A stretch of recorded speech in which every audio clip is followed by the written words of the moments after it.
matching the circles of the game one starters, Tegan Cavan for Texas. Yeah, Tegan Cavan came away with a big relief appearance yesterday, and she's thrown in both of these super regional games here in Austin.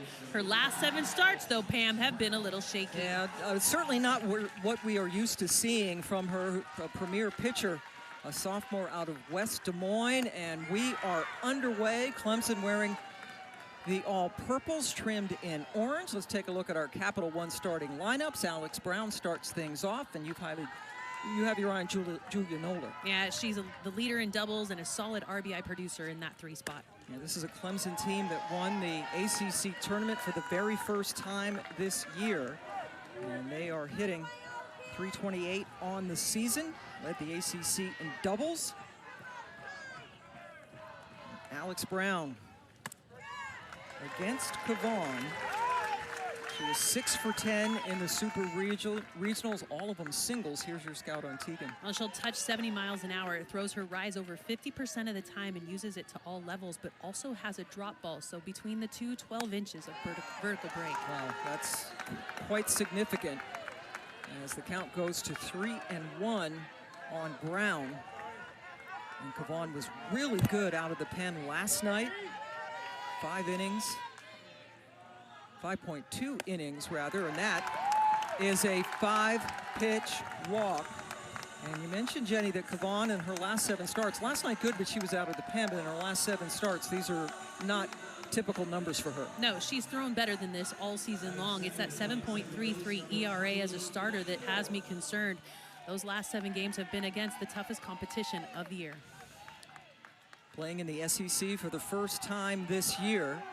And now Maddie Moore, one of the senior leaders on this team.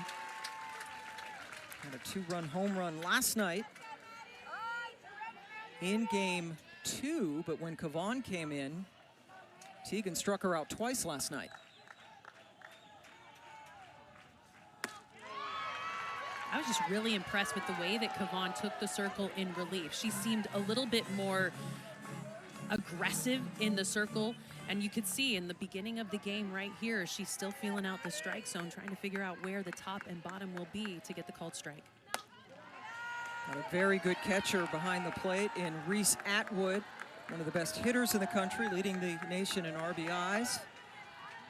And she hit a home run last night as well. 2-1 now to Moore. Is that a swing? Nope. Again tonight, Pam, we've got another group of burnt orange umpires that are going to let their opinions be known. Great fans here. We've had capacity crowds all 3 nights, even with that hour-and-a-half rain delay on Thursday night when we got started. Moore swings through. Well, and I wish I could even call it a rain delay. It was actually a lightning delay, and because of that, you had to clear the stadium. It's the rise ball that was a difference maker for Cavan. She used it so effectively yesterday in that relief appearance, and right now pushes it to a full count. Gone to 3-ball counts on both of the batters that she has faced so far. And Texas taking on a Clemson team that will definitely take their walks. They are building on their team record already, with Brown leading off with the walk. Cavan's only walked 2 people so far in the supers. Brown over there at first. Moore takes a hack and sends it back. When you mentioned those free passes, Pam, she's had 45 walks on the year and 171 and 2/3 innings pitched. That's a very low number, but you're right. Free passes are what hurt her in the game 1 opener. And here tonight, leads off the game with a walk. Just not characteristic of what we're used to out of Cavan. 8th pitch of the at-bat, also close, but called a strike. And Cavan strikes out Moore for the 3rd time in 2 days. I tell you what, that right there, competitive pitch in a tight spot. That's how you know Cavan is feeling it. Nice little change piece, outside corner. Early in the game, you cannot leave it up to the umpire. So a walk and now a strikeout brings up Noller. Just a sophomore, and she doesn't waste any time. Really good center fielder out there, and Caden Henry got to the ball quickly, so runners on first and second with just one out. Take a look at the Texas defense, and we've seen the changes after game one when Stewart struggled at shortstop. Yeah, you'll notice Stewart now in left. The Good was the second baseman in game one, moved her to shortstop. Bennett was the left fielder, moved her to second. That's been the key change defensively to get the game 2 win. Another first pitch swing, this time by Cintron, trying to turn the double, but Mitchell couldn't get her foot down in time. The throw made her leap up, so runners on the corners now with 2 away. Brown, or actually, it looks like we might get a challenge because Noller is staying put over there at second. Yeah, it's very clear that first base, Jolie Mitchell was off the bag. Your priority as a first baseman is to get the ball first.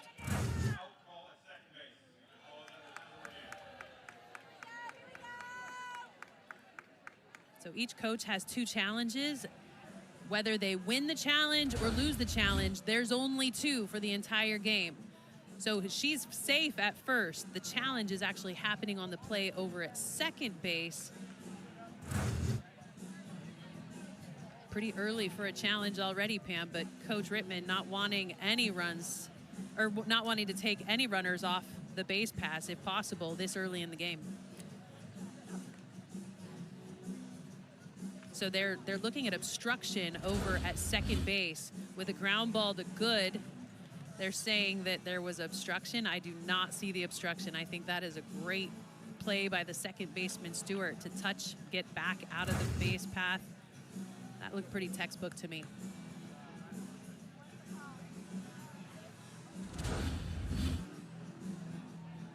Over at first base, Mitchell has to jump to get to the ball, but when she comes back down, does not land on the bag. So very clearly safe over at first. And that was not the challenge. The challenge was at second. As you mentioned, Bennett playing second with that reshuffle after game one. Mitchell making the right play. Got to make sure you secure the ball. Yeah, your priorities as a defender is ball first, bag second.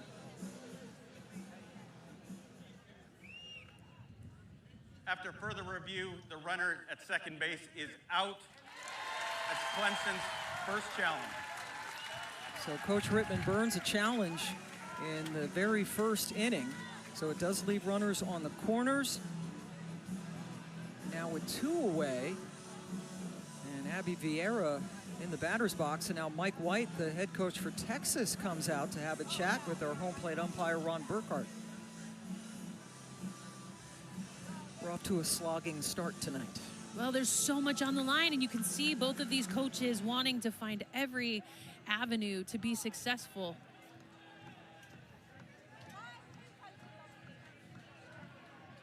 I'm not sure what Mike White is arguing at this point. Even got assistant coach Steve Singleton out of the dugout to have a conversation as well.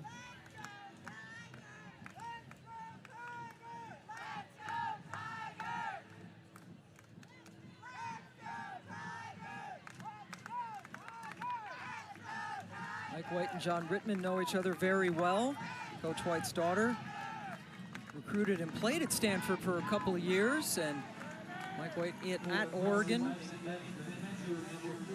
when Coach Rittman was at Stanford, now in his 5th full season at Clemson.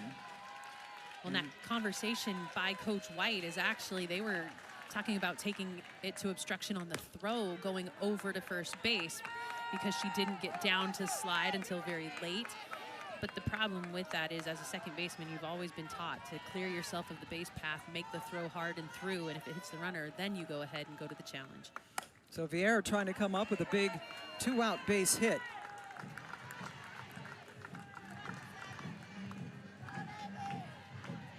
Abby hitting .333 in the Super Regional with a run driven in.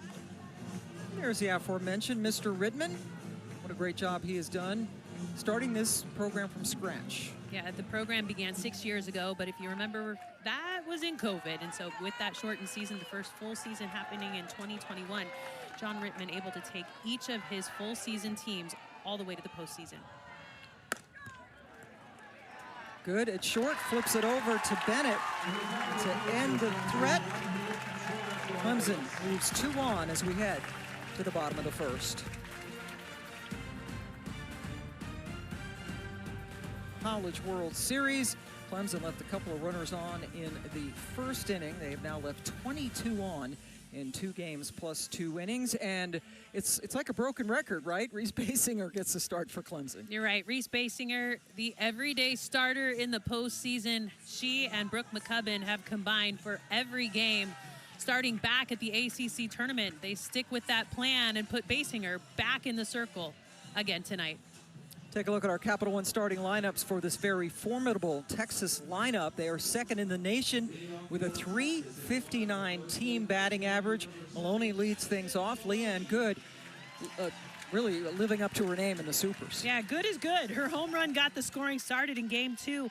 Maybe the most important part, though, was moving her to shortstop after game 1, and that solidified the defense. And Katie Stewart had struggled there, and now she's been playing the last 2 games, including tonight in left. Good over at short, and you know better than anyone that how important it is to have a solid middle infield defense. And here's Maloney to start things off against Basinger.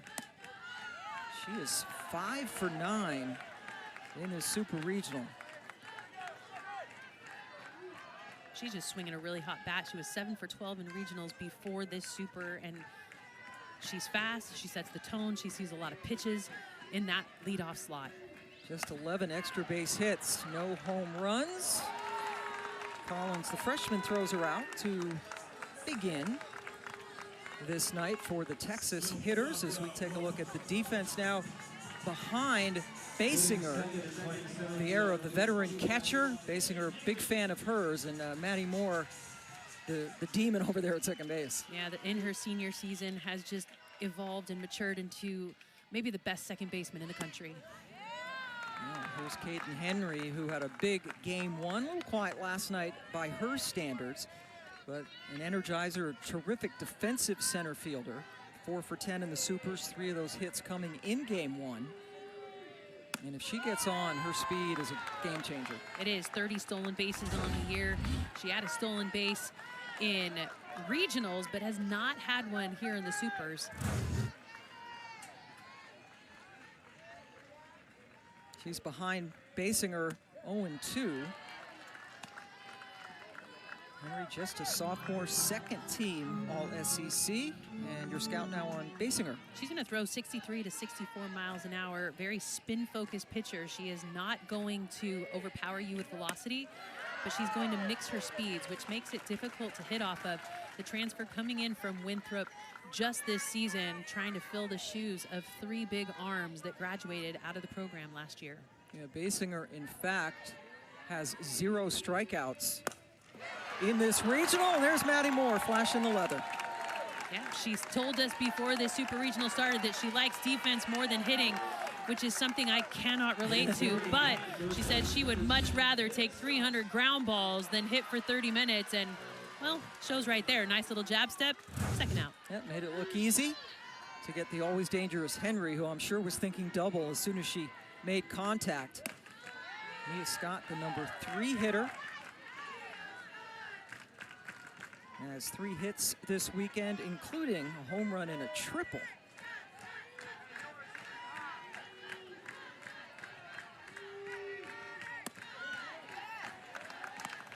The story of transfers all across the country is they typically have played against the school that they then attend, and that's what happened with Basinger. She pitched so well against Clemson, caught the eye of John Rittman. There's that changeup. That's going to be the pitch that she throws all night long. She is not trying to overpower these hitters with speed and velocity out of the circle. She's going to nip corners. She's going to spin that changeup, drop it in for strikes. That's pounded to it for a solid single into right field. So Scott's on base as Reese Atwood comes up. Mia Scott is just so good. She leads the team in average. And before the Super Regional, she had not struck out since April 19th against LSU. And now Atwood, who is as hot as anybody, hitting .550 in the postseason. That includes a couple of games at the SEC, the regionals last week, and so far here. And we saw her hit a home run yesterday that barely cleared the wall, but in that same at bat, she hit one that was barely foul a long, long way down the left field line. Yeah, short hop the building out and left, which sits 280 feet from home plate. Well, before the game, it looks like her mom was having a little bit of a struggle to ride the Longhorn steer. Yeah, maybe second thoughts too, but she got up there. And then needed help getting back down. And her mom, sure her heart fluttered for a second there as she hit that one hard, but it was right at the left fielder Johnson, allowed out. Texas strands a runner, and we are scoreless after one. I mean, this ball was well struck, but right at Kylie Johnson in left field. We're still scoreless.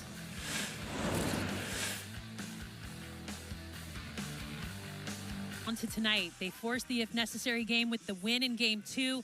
They've got their ace in the circle. She is doing so well coming off that relief appearance last night. So strong in the circle. That's exactly what she needs to harness here today to keep Clemson's bats quiet. Clemson has never been to the Women's College World Series. This is their third Super Regional, had not even won a game in a Super until game 1 of this series. So here's Marion Collins to lead things off. She has 3 hits in this Super Regional. And she had a big weekend last weekend, hitting .500 in the postseason.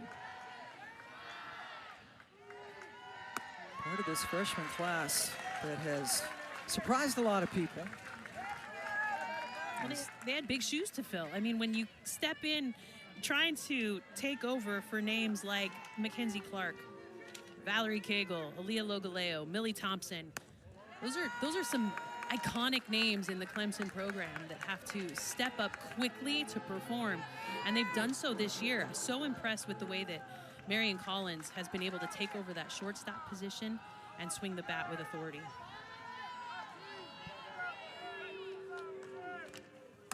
Takes the 2-1 pitch into the netting.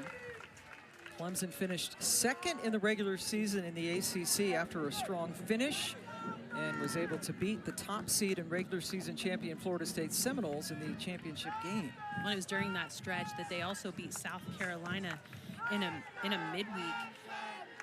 Marion Collins had two home runs off of South Carolina. But goes down with the changeup. Man, that's a nasty pitch. Tegan Cavan is so good at just being able to take control of a game and stifle an offense with that pitch down and away. So that is the second strikeout for Cavan, and here comes another true freshman in Taylor Pipkins.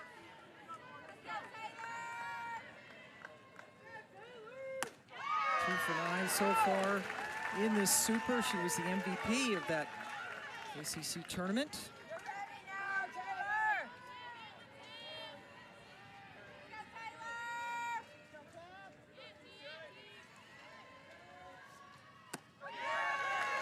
Painting that corner so well tonight. After that leadoff walk to start the game, she settled in quickly, been able to find the edges of the strike zone and just pepper them.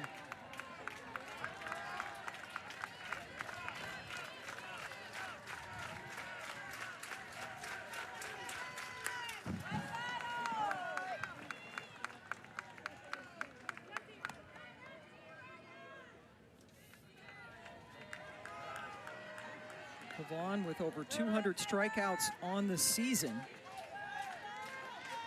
Trying to pick up her third tonight.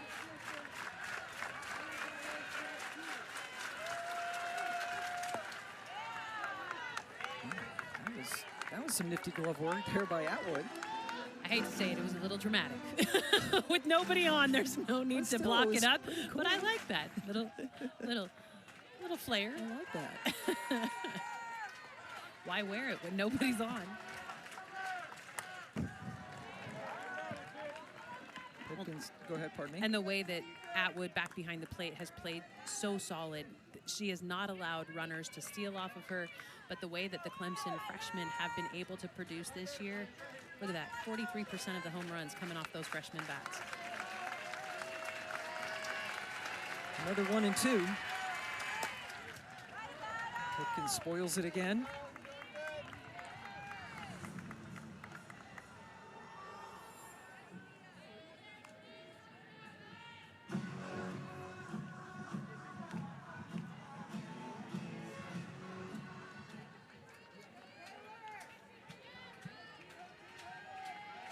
Vaughn's 30th pitch of the night is also sent out of play.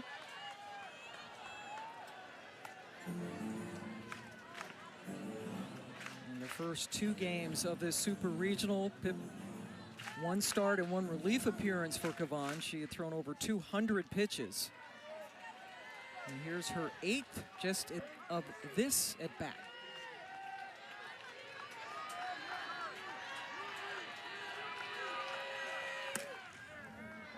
Play for good, solidifying that shortstop position, 2 away.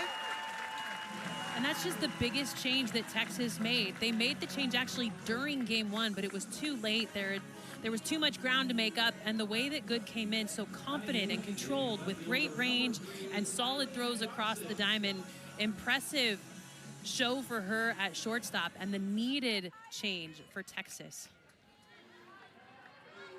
Now Kylie Johnson, who has been struggling at the plate in this NCAA tournament. Big swing and a miss.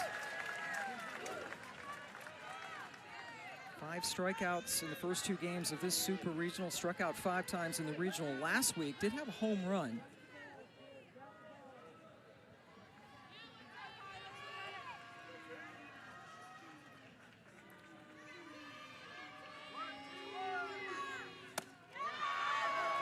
Peel down, no swing. In her sophomore season, Coach Rittman actually made her a starter earlier in the year, but those hiccups at the plate pulled her out of the starting lineup, re-emerged later in the year, but still learning how to be disciplined at the plate. Just so susceptible to that ball up in the zone. It's been a bunch of strikeouts on the rise ball for her. You mentioned it, last night struck out 4 times, 2 of them looking, 2 of them swinging, and those swinging strikeouts were up in the zone on the rise. Laid off of that high pitch.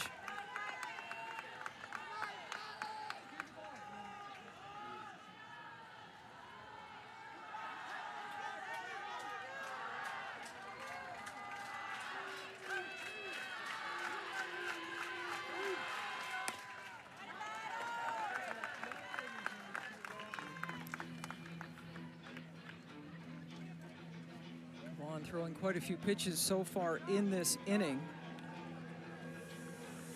As it started to cool off here, now that the sun is setting, it's only 90 degrees with a feel-like temperature of 97.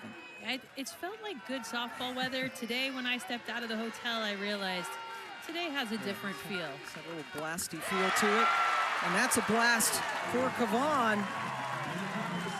Clemson goes down in order for only the 3rd time in this Super Regional, and that's 3 Ks already for Kavan. Kavan is focused in the circle. That rise ball sits right above the belt, but because it started so low, she gets another strikeout. And Florida. A lot of drama earlier today in the Super Regionals. So far, scoreless as we go to the bottom of the 2nd, and Jolie Mitchell leading things off.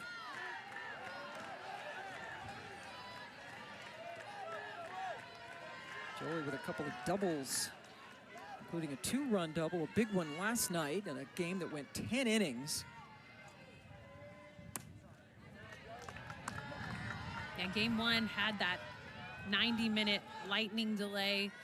Coming into tonight, in 2 games, these two teams have played 7 hours and 57 minutes of softball.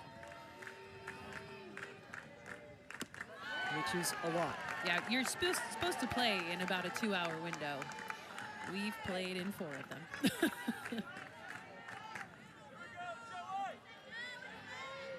So when you factor in, see that 90-minute weather delay, and then we went 10 innings last night.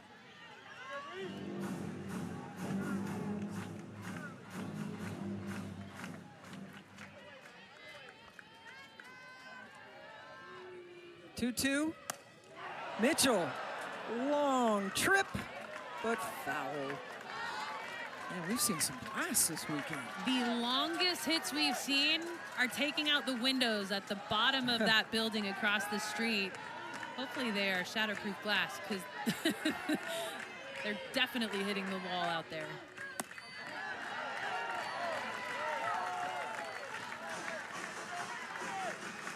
Mitchell with 14 home runs, 60 RBIs. That is 3rd on the team behind Atwood, who leads the country, and Katie Stewart, who bats behind her. Mitchell, good at bat, works the leadoff walk. Super Regionals, Ole Miss beat Arkansas yesterday. Arkansas up 2-0 in the second right now, and UCLA was trailing 4-1 against South Carolina today, going into the bottom of the 7th, and they got a walk-off home run, a 2-out, 2-run home run to win by 1. And then Georgia able to win today to force a game 3 tomorrow, and that gets by Johnson. Mitchell is being held at 3rd. Katie Stewart delivers the first pitch she saw.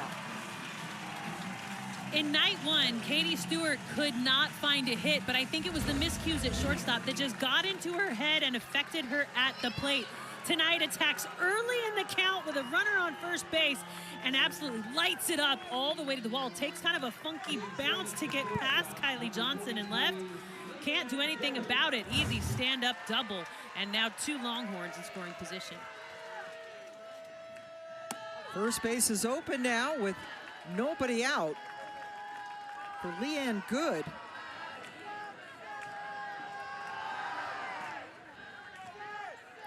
Two-run home run last night for the Longhorns. It's that changeup again. It's a good take with a 1-0 count. You don't want to give up yourself that early in a count. Force her to bring it back to you, but until then, sit velocity and try to put a charge in one and get it through the infield to score a run. Defense playing in on the corners, and it goes off the glove of Alex Brown. 2 runs will score for Texas as Good slides into second.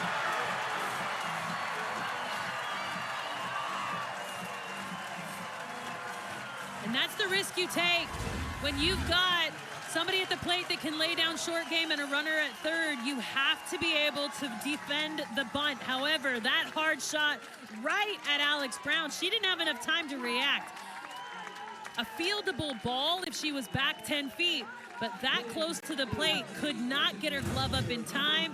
Texas attacking early. And still nobody out. And the Longhorns with 50 wins on the season. Scoring first has been good for them. And this is, if you're a Longhorn fan, especially, Jen, because the top 4 in this lineup have done most of the damage offensively. And here we are seeing the 5, 6, 7 hitters producing in this inning. Yeah, the top of the lineup is hitting 500 for Texas. 4 through 9 was hitting 270 coming into tonight. So with the way that they are producing here, I think we might have John Rittman look to make a change in the circle pretty early. This is the 9th straight game that Reese Basinger has started. And he has given her a hug, and she is indeed coming out of the game. And he is not gonna go with Brooke McCubbin. That breaks a 9-game streak of the Basinger-McCubbin combination. Instead, it is Macy Cintron who's the starting DP and also does some pitching. She's in the circle when we come back.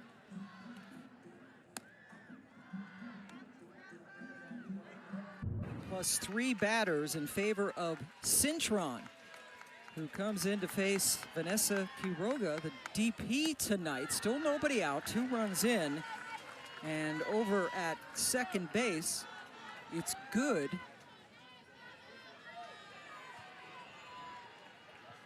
Who was credited with a single. And went over to second on the throw. As we take a look at Cintron's number, she hasn't pitched much. Well, no, she hasn't had to. With the way that Basinger and McCubbin have thrown all year, Cintron has been able to just be ready for these moments. She's a freshman hitting pitcher. She's not going to blow it by anyone with velocity. She has a simple arsenal of just rise, drop, screw, and change, and is learning the difference between being a pitcher and a thrower here in Division I softball. Last appearance, April 27th at Georgia Tech. For a third of an inning. The last full inning pitched by someone other than Basinger and McCubbin was the day before that, April 26th, when Olivia Duncan pitched 1 inning. So it has been that combination, Basinger and McCubbin, since the ACC tournament. Basinger making an early exit tonight. The ACC Pitcher of the Year. And it's the bottom of the lineup that has done the damage. There's that pitch down in the zone. It's not that she pulled the string on that, but it is a velocity change going from Basinger to Cintron. And that bullet spin tells me when you can see like a dot in the ball as it's heading from the pitcher to the plate, when you can see that defined circle, it usually means that the ball does not have a spin that's going to cut the air and make the ball break. Becomes a very hittable pitch, but that one, she was ahead of it. The first out of the inning for Clemson. There's the number 9 hitter, Katie Bennett, playing second base.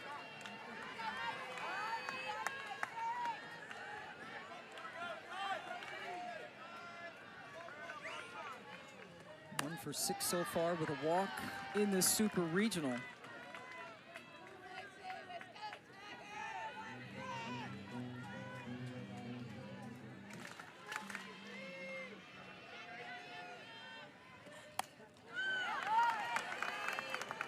Now behind 1 and 2. And Pam, I don't think we need to worry. McCubbin will be coming in later tonight. I doubt that Cintron will finish this game. She's just coming in to mix up what's going on in the circle. There's McCubbin in the dugout. She will make an appearance tonight. Foul ball. Cintron actually with the lowest batting average against on the Clemson staff. Opponent's hitting just .211 against her. Just 61 innings on the year coming into this appearance. Into left field, playing short, Kylie Johnson for out number 2. Turns it over to the top of the lineup. And Ashton Maloney. Maloney, just the best hitter for average in this lineup, doing such a good job of continually putting the ball in play, letting her wheels work. Has the second highest batting average coming into tonight, hitting .435. And that's what she does, puts the ball on the ground, and that is going to lead to another run. And because Maloney has wheels, she motors all the way to second.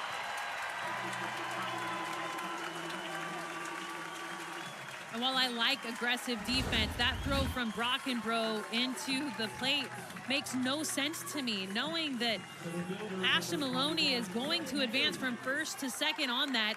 She did not have a chance at the plate. Keep Maloney at first base. Texas just rolling right now. 3 runs are in. Caden Henry lined out. And Maddie Moore climbed the ladder to grab it against Basinger. And this is the first time that Texas has seen Cintron.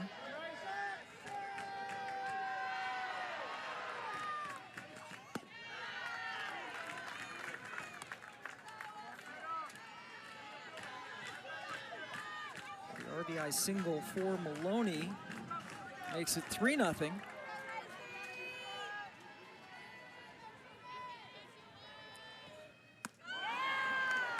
Dirty pitch. Dirty, dirty pitch. You gotta be able to attack this, but look at that tight spin. That's what fools the eye, making you think it's coming in with velocity, and then it just drops in right for a strike.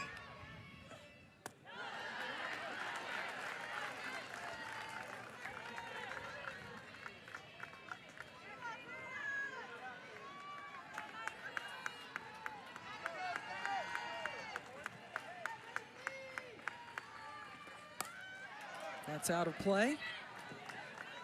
So Reese Basinger, the top 4 hitters that have done most of the damage for Texas. She got 3 outs. Got Maloney, Henry, and Atwood in the first inning. Scott singled off of her, and as we mentioned, it's been the bottom of the lineup here. And now Maloney at the top doing the damage and chasing Basinger. Cintron with a couple of strikeouts coming on in relief, but Texas gets 3 runs and chases the starter. Good, looking good. The 2 RBI hit. Texas up 3-0. For Texas. Yeah, bottom of the second, it was a big hit by Katie Stewart, a double that scored Jolie Mitchell, and then Leanne Good coming away with a hot shot down the corner. Little slap bunt, got through, plated another one. We're sitting at 3-0, Texas on top. Leanne Good playing shortstop the last couple of games and coming through at the plate already. She's got her uniform all nice and dirty as we go to the top of the 3rd inning. Reese Basinger only lasted 1 inning plus 3 batters and gave up those 3 runs, all of them earned. And it was the bottom of the order for Texas that did the damage. Coming in to this game, the top of the order has been lethal, and the bottom of it, after you get 1 through 4, has been a little shaky. Not so far tonight. No, and Texas has come away with the bottom of the order producing since yesterday. Brockenbrough thrown out by Collins to start the 3rd inning. Or pardon me, I flipped the book. Thank you, it's good. I mean, she's good, but she can't play on both sides. She probably could if she tried. Pardon me. Collins in the dugout, getting ready to play shortstop on the other side. And Reese Basinger started the game, and she has been so good for this team, the ACC Pitcher of the Year, starting her 9th straight game, but got through the first 4 okay, but it was in the 2nd inning when she started giving up hits. Leadoff walk to Mitchell, the double is by Stewart, the single by Good. And now she's in the dugout cheering her team on. Only a 3-run deficit, but Tegan Cavan getting the start. She and Basinger faced off against each other. They were starters in game 1. Cavan took the loss, but Tegan was really good last night in that 10-inning marathon. She pitched 5 2/3 innings and shut out Clemson. Alex Brown hitting leadoff. One of the seniors on this team. She walked and was stranded back in the 1st inning when Clemson left 2 on, and that's been a problem for the Tigers in this Super Regional. They have left 22 runners on base in the first 2 games plus 2 innings of this Super Regional.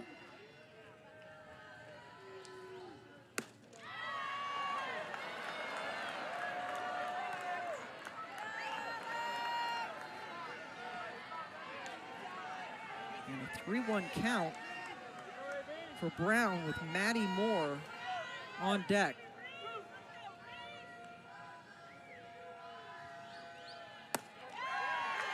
Taking all the way.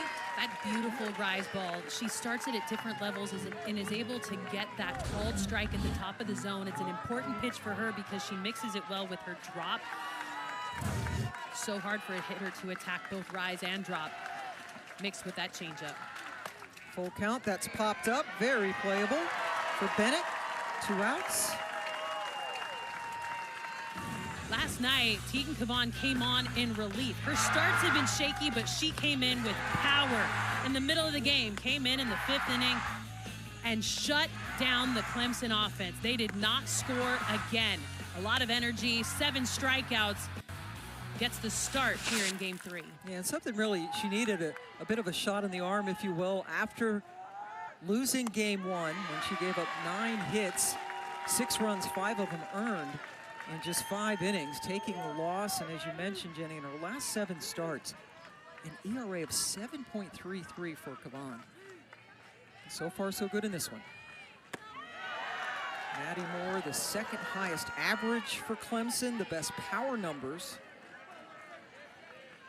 And one of the seniors, hoping this is not their last game.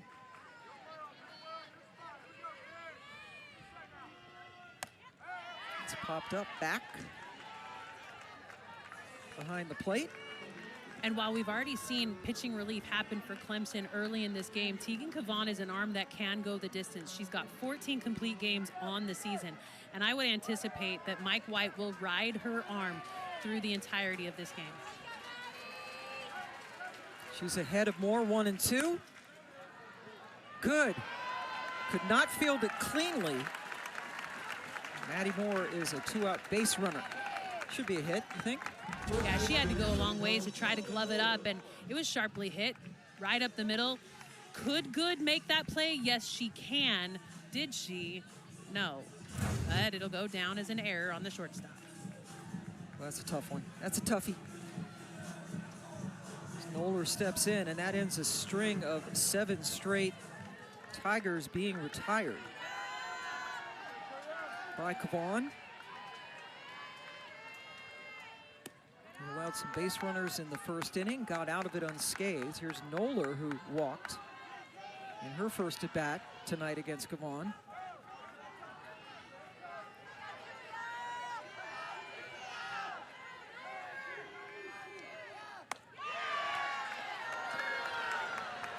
John Rittman, ACC Coach of the Year in 2021, which was the first full season for Clemson. They won the regular season title, and this year, their very first ACC tournament championship. Quite the resume in such a short amount of time. Starting this program after a great career at Stanford. He took them to 16 straight NCAA tournaments, a couple of Women's College World Series. Jessica Mendoza, one of the players who went a long way with John Rittman into the World Series. And now he's trying to get Clemson into the series for the first time. And this is really remarkable. Regular season championship, your very first year. You only lose 8 games. And here they are 1 win away from a World Series in their 5th full year. Well, and the crazy thing is, you mentioned it, won in 2021 the regular season ACC title, and in 2025 won the ACC championship. So for them, they have had a quick rise to success, but have not been able to make it to Oklahoma City just yet. Won game 1 on Thursday night, dropped last night's contest that went 10 innings, and down 3-zip in this one. 3-1 pitch on the way to Noller. And Reese Atwood holds it for a long time, and it's called a ball. And that one was low. We've been seeing the top of the strike zone be called a little bit higher than what normally is called across the country. I think it's a great strike, but this one is low. While the umpires in Burn Orange don't agree, that one is definitely low. Atwood is known to receive and pull into the strike zone, so the fans are going to think it's a strike. But I am on board with that being a ball. Yeah, Too low. did. Yeah, I agree. And Atwood did pull it up quite high, as the pitching coach now is out to talk to Cavan. It's Patty Ruth Taylor in her 2nd year, calls the pitches and handles Mike White's pitching staff. The head coach for them is a world-class pitcher on his own right, the New Zealand native. There's just so much emotion in tonight's game, Pam. I don't think you can overstate the fact that every pitch comes with a consequence. And in this moment, you can't give up pitches. You can't give out strikes. You can't give up outs. You've got to make sure that you are focused on every pitch, because one little hiccup could mean the difference between the end of your season and going to OKC. So with 2 outs, an error, and a walk brings up Cintron, who was the starting DP and now moving into the pitching role and batting cleanup. There is some activity in the Texas bullpen. It's Cambria Salmon, the freshman who started yesterday, which surprised us. But she was very serviceable in the beginning of that game. That is a smart play by Mia Scott to let it go foul. Jenny Dalton Hill with your what to watch for in this game. Well, Clemson's made 2 errors in each of the two first games, so their bats have shown up, but the hiccups defensively have opened the door for Texas. Texas, on the other hand, had 4 for 9, very quiet in game 1. Game 2, the bats showed up at the bottom of the lineup, and that production evened up the series to push us to a game 3. And it was the bottom of the lineup that did most of the damage to get this 3-0 lead. Cintron with the single, and at the plate, Maddie Moore is called safe. I anticipate a review. I'm speechless. I thought for sure she was going to say that, or he was going to call her out. It's a beautiful throw by Stewart out there in left. She gives way to the plate. There is an open, the face of the plate is open for advancement. She fields it perfectly, but the hand looks like it slides Texas underneath. is challenging the safe call at home plate. The call is under further review. Talk about a tricky slide. The tag goes wide to try to get Moore's body, and the arm goes underneath the glove. Wow! In real time, I thought she was hung out to dry. When we look at that in slow motion, looks like the hand gets into the plate, Pam. That was an outstanding slide by Maddie Moore, and I agree with you. I was looking down and going, okay, that's the 3rd out. And Katie Stewart threw out someone at the plate yesterday, right? Had a great throw out there in left field, another fine throw. But Maddie Moore, she's gritty, right? She's that kind of a heady player, and that was a great play, and I think she was safe. We've seen her evolve as a second baseman this season. She's been at third, she's been at short defensively, but her bat is something that you can always rely on, and as a runner, she is heady. To be able to come away with a slide like that in a pressure-filled moment like this, that hand finds a way to get in before the ball tags her body. That is a tricky slide, and the crazy part about it is, Pam, in the Atwood trying to appeal to the umpire to get the out call, the runner never stopped on the bases, and she was able to get all the way to third base. Maddie Moore, MVP of the game so far for Clemson. Holy cow, that was amazing. Obviously, Texas sitting on top, but this is a game-changing play for sure. So if it's upheld, the run will count. Runners on the corners. With Vieira coming up. As a good throw by Stewart. We've seen a couple of good throws from her out there in left field the last couple of nights.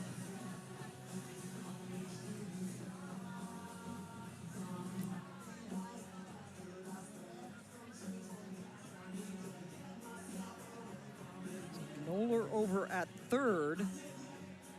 Cintron, we think, is going to be credited with the RBI single, and Maddie Moore's looking pretty confident over there in the dugout. Well, as soon as she popped up, she looked at the umpire and said, look at that, because you can see the dirt across the plate where that sliding mitt went onto the plate before the tag was applied.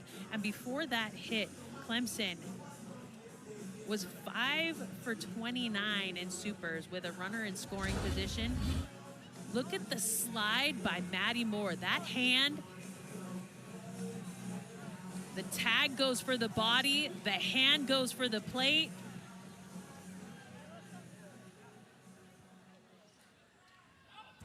After further review, the call is upheld as safe at home plate. This is Texas's first challenge. I don't know why people can be upset when we have video to prove that he was I mean, and when they go home, if they do go back and look at it, they're gonna be probably as surprised as we were, right? That she was called safe. She was safe. I honestly thought that was going to be the third out of the inning, everybody back to the dugouts, and that safe call surprised me. But then when you go back and look at the review, 100% that hand gets in there.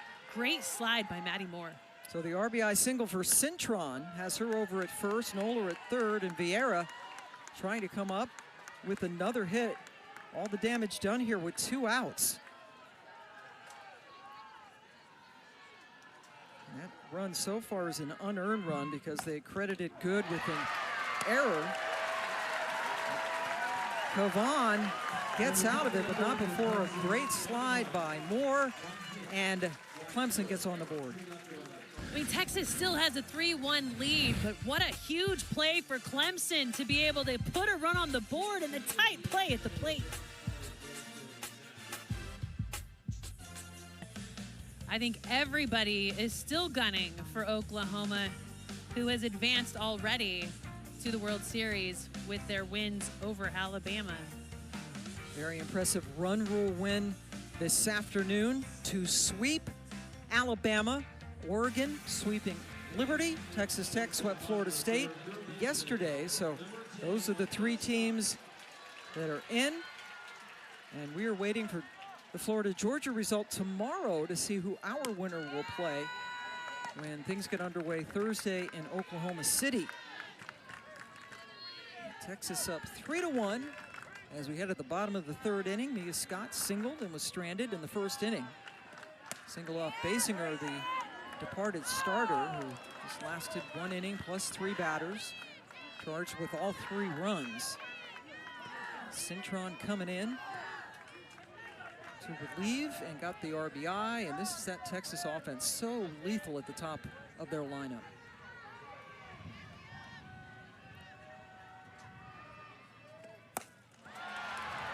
Scott puts a charge into that one, and Brockenbrough just overran it. Stand-up double for Scott to start the 3rd. She's 2 for 2 tonight. That ball had some giddy up off the bat. It was not high enough to get out of here, but the way that it took off the bat had a little English and caught the air just right. Not only did it get over the head of Brockenbrough, but it crossed her up as it continued to tail to the left side of the field. The way that Mia Scott started it at bat, she looked like she was going to drop a little drag bunt and play with the infield, and then absolutely blasted that ball to the wall. She's got so many tools, but look at the tail on that ball. Started to the right of the Texas sign on the 220, ended up on the other side of it. A lot of spin off the bat. Scott, her 18th double of the year. She already has Texas's career record for doubles. And gets them off to a great start in the 3rd inning. And here's your conundrum. First base is open. Atwood is up. And they're going to pitch to her. Pam, this is where you and I obviously are never going to get a Division I coaching job together because you and I goes without saying would intentionally walk a lot of people, I think. Well, Atwood did hit a home run yesterday. Not only did she get a home run, the one before that home run went even farther. That ball squeaked over the 10-foot wall out there and left. Her mom was super happy. She was so good in that game behind the plate. That is an out. Atwood just missed it as it was squeezed comfortably by Johnson over there. Atwood walked twice yesterday. One of them was intentionally. That was after she hit the home run. But that's a big out. Johnson catching it.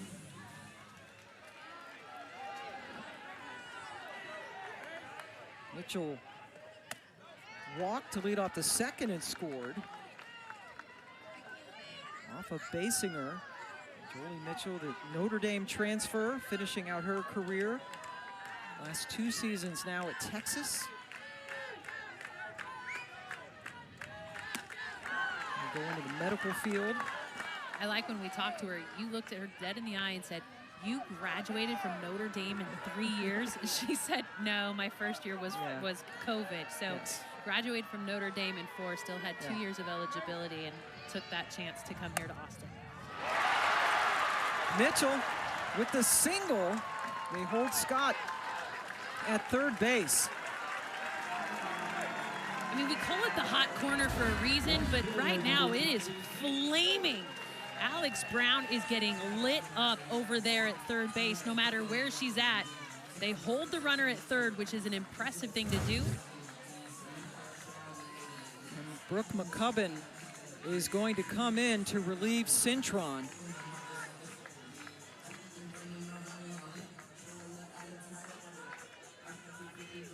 Cintron came in the last inning. Got the last 3 outs, gave up an RBI single in between, but that run was credited to Basinger. So here is our third Clemson pitcher, with Texas up 3-1 and threatening in the third.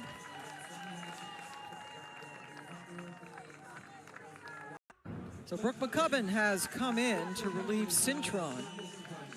We've seen her, again, she has come and relieved in every game in the postseason. Right after Basinger today, we had a little Cintron in between. Yeah, she's become a consistent reliever in the postseason. Thrown over 160 pitches, over 9 innings of work. Comes in a sticky situation as Mitchell takes second uncontested with Stewart at the plate. On the way that she throws, she's going to come with a little bit more velocity. 64 to 65 miles an hour on her curve, rise and drop. Just so difficult to face her with her mix of speeds. And there it is. That changeup will be the difference maker. Doesn't just throw a changeup though. She's got 2 different off-speed pitches, an off-speed curve and this one, the off-speed drop. That 12-6 spin.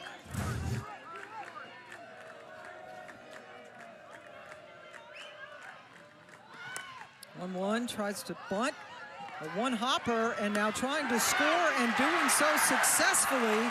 Scott coming in from third. And Mitchell advanced to third. And base running wins ball games. Pay attention to those of you still playing before college. You have to run the bases well if you want to get far, and that's exactly what Scott was able to do. Waited for the appropriate time to break as McCubbin went to first for the out. Another run for Texas. That's just great base running over there at third. So to get the one back that they gave up in the top of this inning. A 3-run cushion. Good, singled and scored. It gets away from Vieira, and in comes run number 5.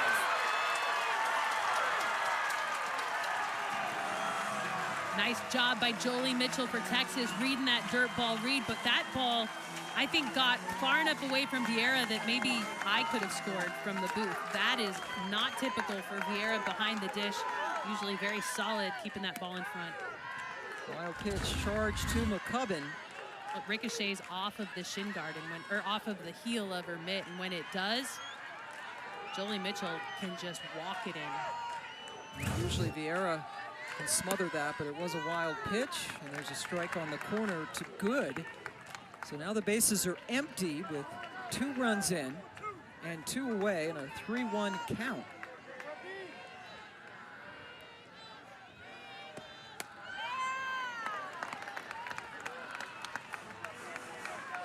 Clemson trying to keep Clemson within striking distance right now with Caban in the circle.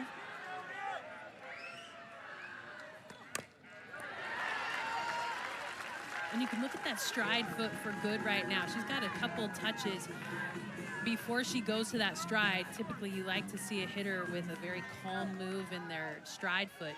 But she's got a couple touches. Little antsy in the box right now. Off of McCubbin. And the throw by Brown, not in time. Good on for the second time tonight. And the crowd is definitely into it. Well, Pam, this is, Texas Longhorns have seen these pitchers so many times. There are not a lot of arms that John Rittman trusts to go to. That is a hard shot right back at McCubbin off of her leg. I like the recovery of the Clemson defense to still try to get the out. But in this situation, Texas is very familiar with the arms in the circle for Clemson, and they are taking advantage of the work that they've put in games 1 and 2 to just step in the box with a lot of confidence. Texas winning in 10 innings yesterday. They were down 4-3 after 4 innings.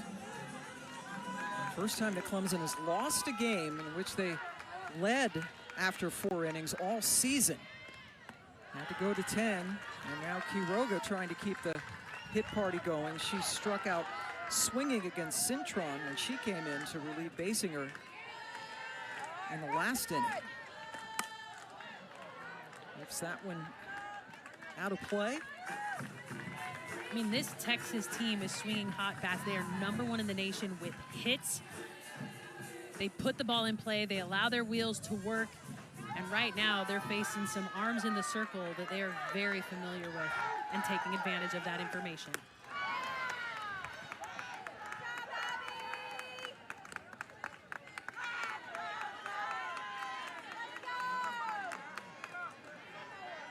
Quiroga DPing for the 2nd straight game.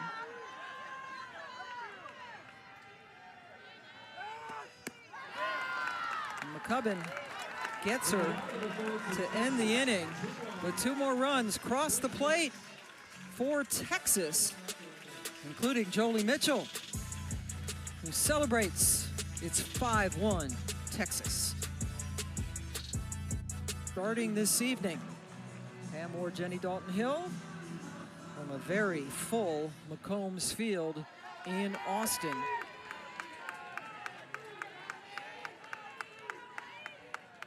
Marion Collins swings, sends Stewart back, and it hits off the base of that 10-foot wall. Collins gets into second.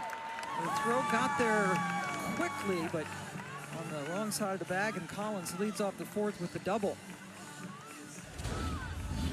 Nice hit out to left. Played perfectly by Katie Stewart out there in left. You can tell there's home field advantage. With the 10-foot wall, if the ball doesn't go out, it typically ricochets right to her. Played it perfectly, throw just a little bit offline. Collins with her 16th double of the season. The true freshman on this team. And that is her 3rd double of this super regional. Collins was also the hitter that performed the squeeze bunt to win that 1-0 game in regionals against Northwestern. She's been asked to do a lot. Young freshman that is coming through in big ways for Clemson. Both of these teams sweeping through their regionals. Texas with an offensive explosion on their part last weekend. Taylor Pipkins, another freshman up. We've talked about Clemson leaving a lot of runners in scoring position, and that's because, Jen, they're not getting. We did see Cintron get a big hit in the last half inning, or the last inning, but in this super regional, they're 1 for 30 with runners in scoring position. Yeah, I think even you know that that's probably not the number that they need. Check that, 6 for 30. That's still not the number. That's still not that good. they It's still need. 200. 1 for 30 would be awful. 6 for 30, not good. Kennedy Ariel in to run over at 2nd for Collins.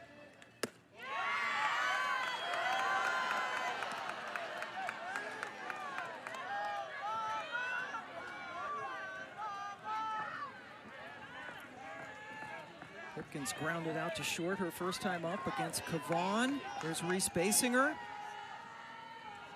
cheering in the dugout. The lifted starter, and okay, Cavan gives up the walk. Let's get you to Matt Schick, who has an update.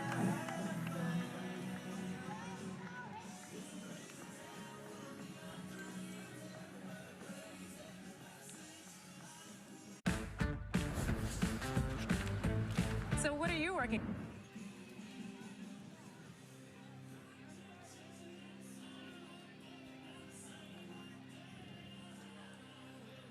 Yeah, we've had a lot of game 3s forced today, and Kylie Johnson, who has been struggling, struck out against Kavan again in her first bat tonight. And here comes the pinch hitter, and it's Haley Whitesides. First time we have seen her this weekend. Well, how about Bree Ellis for Arkansas getting her first hit on the weekend? I mean, Bree Ellis, one of the best hitters in the country. Bree Ellis. Goodness sakes. Here's Whitesides. I did edit myself. Whitesides goes after the first pitch. Caught out in center field by Henry, but deep enough for Ariel, the pinch runner, to tag and go to third with one away. And while that's an out, Pam, I think that that might give enough confidence to John Rittman to perhaps leave Whitesides in the game out in left to give them a little bit better production down in that 8 spot. Yeah, that's a good point, because Johnson really has been scuffling. Now, when she gets hits, they're big hits. They're home runs. Typically, she hit the 2-run home run to win the ACC championship in the 7th inning against Florida State. But she has not been able to figure out Kavan this weekend. Jamison Brockenbrough, the number 9 hitter, with a chance to drive in a run.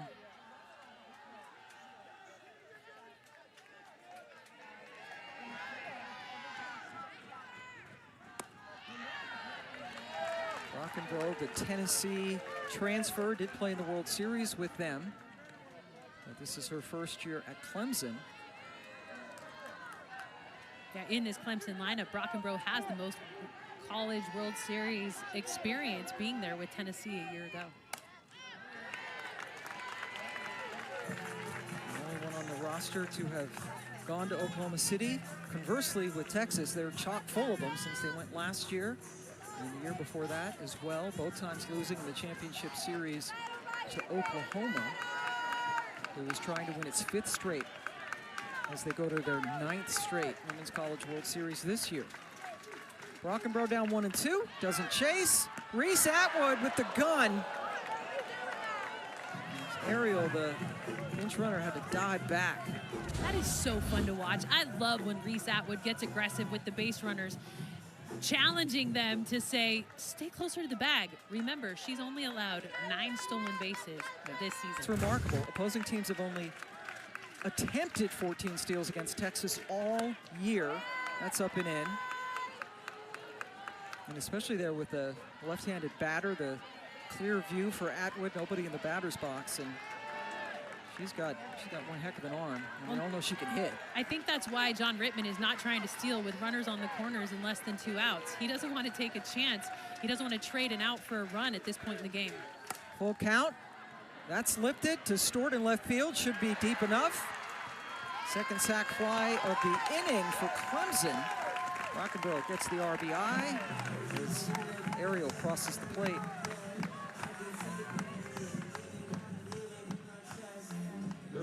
And with a 4-run lead, that sac fly doesn't even phase Kavan in the circle. Obviously, Clemson trying to scratch things out, but Texas still in control of this game. Lead sliced to 3 now with 2 outs. Top of the order, and Alex Brown, who has walked and popped up.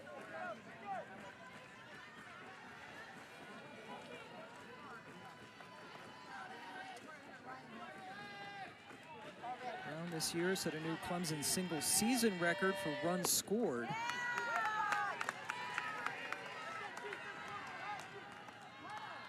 Another visit by Patty Ruth Taylor.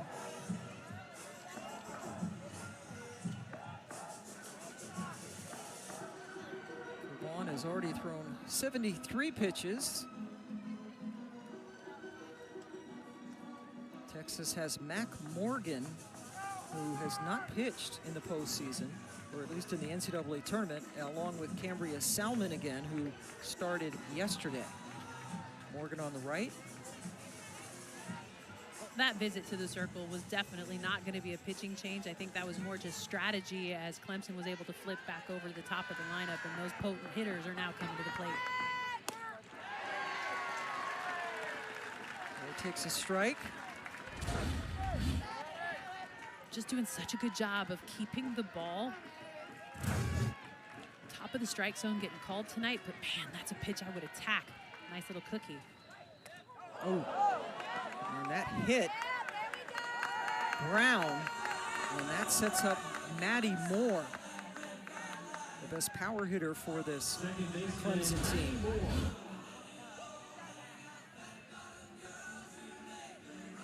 Moore reached on an error and then scored with a magnificent slide in her last at bat. And that's just a scary ball coming into the box, because typically when a ball rides high and in, you should turn that front side back towards the catcher to protect yourself. But you have to be aggressive against Kavan, so your hips have to open and fire, and that leaves you very vulnerable to that pitch up and in to wear it, just like Alex Brown did.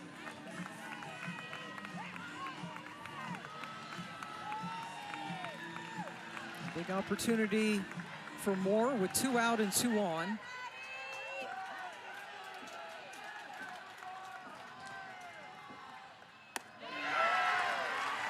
So smart to start her with a changeup. You know, Maddie Moore's looking velocity. She wants to jack a ball out of this stadium. So to start her with some slow stuff, so smart by Kavan. And Moore delivers with the base hit to center field. They're waving home Pipkins. And Maddie Moore cuts the lead to 2. When you're a senior, the game, even in pressure-filled situations, slows down. And right now it looks like Maddie Moore is super comfortable. The way that she's playing defense, the way that she's hitting at the plate, the way that she was able to slide in and get the first run of the game for Clemson. So important to have senior leadership like Maddie Moore in these tight situations at the end of the season.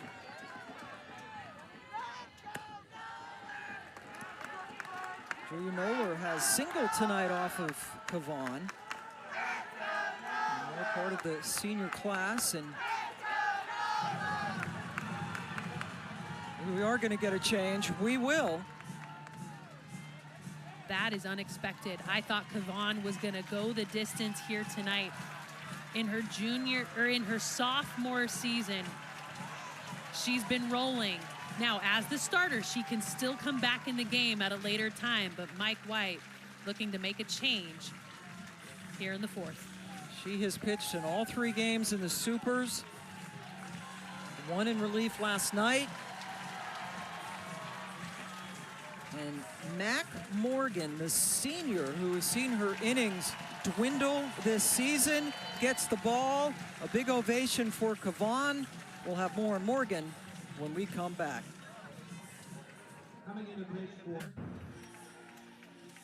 Texas has made a pitching change, and it's Mac Morgan making her first appearance since the SEC tournament. Yeah, that game against Texas A&M that got away from the Longhorns allowed 5 earned runs in her last appearance.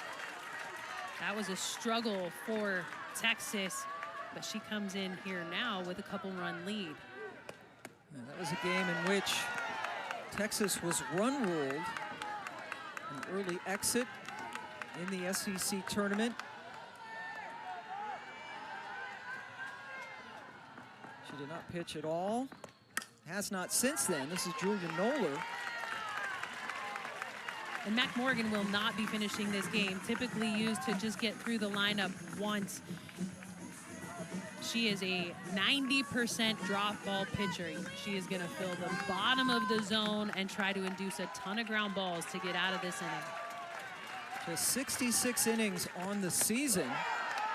After last year, she went 16-1 through 107 innings. We saw her up to and including the World Series.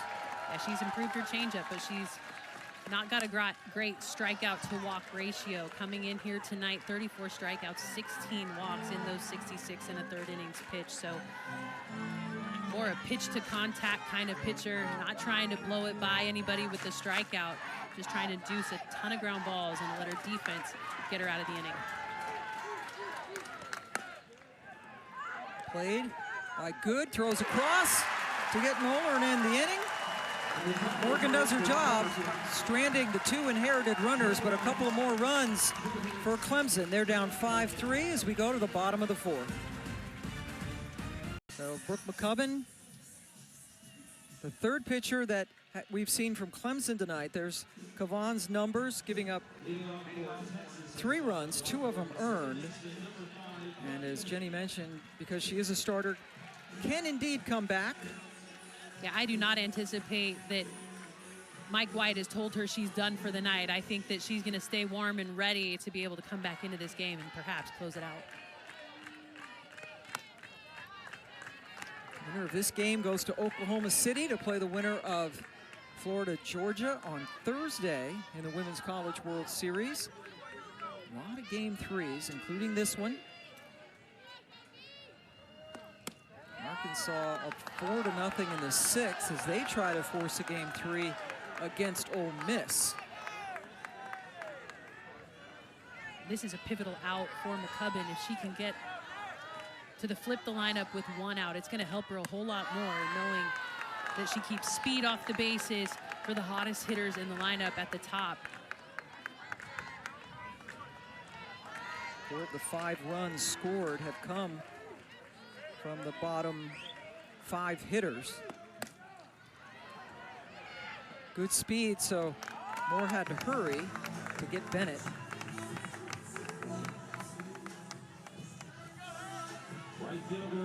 Now we do see the top of the lineup. And Ashton Maloney, an RBI single her last time up. That was against Basinger, the starter. And Basinger is back in the Clemson bullpen.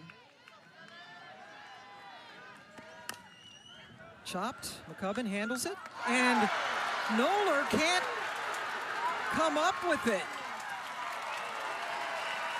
A gift puts Maloney on second base. And that is just a lack of focus over there at first base. That was a gimme for an out. A chop, a gift from Maloney to Noller. I don't know what happened there, Pam. That was it. I was already starting to write down 1-3 for the out.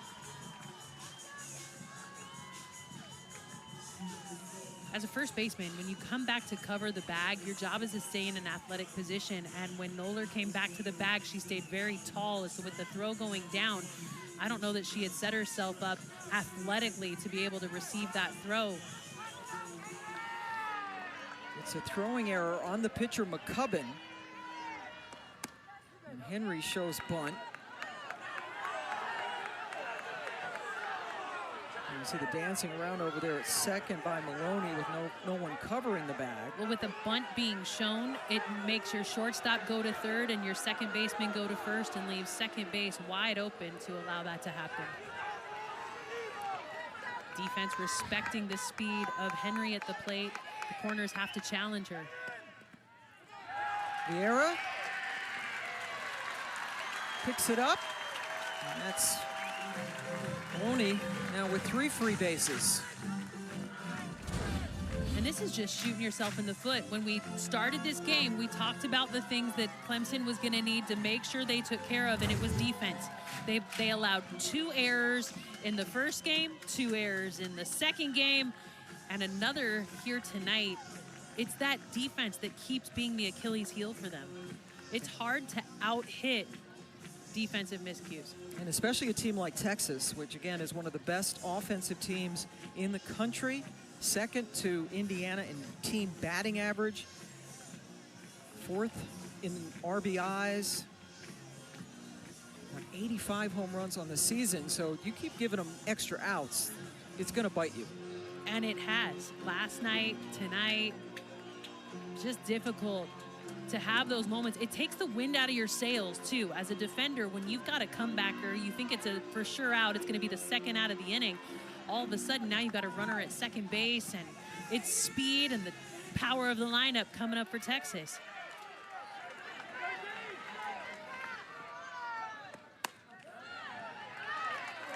Talked to Coach White about why he puts Caden Henry in the number 2 spot instead of in the leadoff, and he said Ashton Maloney does a great job on the bases, gives us good looks at the plate, and then Caden Henry swings away with power too. Ooh, Vieira had to block that one. Throwing error by McCubbin, and then the wild pitch sending Maloney over to third. Well, and ball in the dirt, your job as a catcher is to get back behind, get that throwing hand back behind the glove to keep it protected. Looked like she might have jammed up her finger trying to get it back there quickly to block. Vieira has been a mainstay behind the plate for Clemson. Now a senior. Chopper to Moore, who gets the out. But Bennett, or Maloney, pardon me, comes in to score the unearned run. So important to take advantage of the miscues, and that's exactly what Texas was able to do. Punching around another run. There's nothing that Maddie Moore can do but just get the out at first.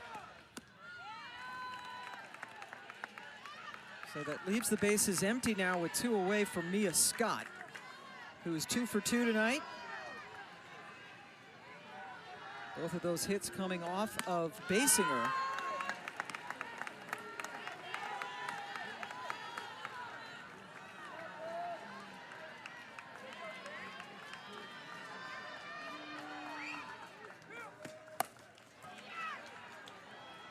Moore throws her out to end the inning, but more defensive issues for Clemson leads to an unearned run.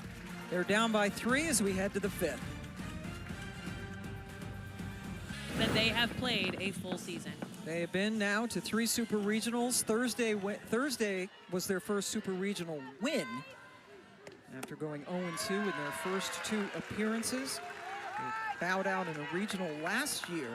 And right now they find themselves down by 3 as we hit the 5th inning.